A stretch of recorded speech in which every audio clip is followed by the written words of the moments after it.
আজ অনেক দিন পর চুলে একটু হেয়ার ক্রিম লাগিয়েছিলাম, ওটা আধ ঘন্টা মতো রাখতে হতো, তাই আমি তারপরে খেয়ে নিয়েছি, তারপরে স্নান করে নিলাম। আর আজ যেহেতু শ্যাম্পু করেছি, আজ তো আমার হেয়ার ফ্লন্ট করার দিন। আর বিকেল হয়ে গিয়েছিল স্নান করতে করতে, তারপরে একটু ঘরে শুয়ে গান শুনছিলাম। আর বিকেলের দিকে একটু বেরোবো বলে এখানে রেডি হলাম। আর রেডি হওয়ার সময় দেখলাম আমার স্কার্টটা অনেকটা লুজ হয়েছে, দেখে ভীষণ ভালো লাগছিল। তারপরে আমি আর মা গেলাম বেরিয়ে। আগের দিন যে ওয়ার্ড্রপটা দেখে এসেছিলাম, আজকে সেটাই আনতে যাচ্ছিলাম। আর দাদা ওখানে আগে গিয়ে দাঁড়িয়েছিল, আগে থেকেই তো কথা বলে এসেছিলাম, তাও ওখানে গিয়ে আমি অনেকটা বার্গেনিং করেছি আর অনেকটা দাম কমিয়েছি। এরপর দাদা কথাবার্তা বলছিল, ডিল করানোর পর জিনিসটা ভ্যানে তোলা হলো, ওই ভ্যানটা করে আমাদের বাড়িতে পৌঁছে দিয়ে এরপর মাকে বললাম তুমি ফুচকা খাও, আমি তোমার থেকে একটাই নেবো। আর আইসক্রিমও একটাই কিনেছিলাম, আমি মায়ের থেকে এক কামড় নিয়েছি, তাও মা জোর করেছে দেখে।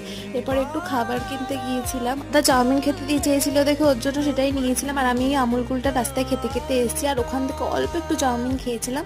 আর রাতের দিকে একটু বোনদের বাড়িতে গিয়েছিলাম গল্প করার জন্য। So yeah, that is it for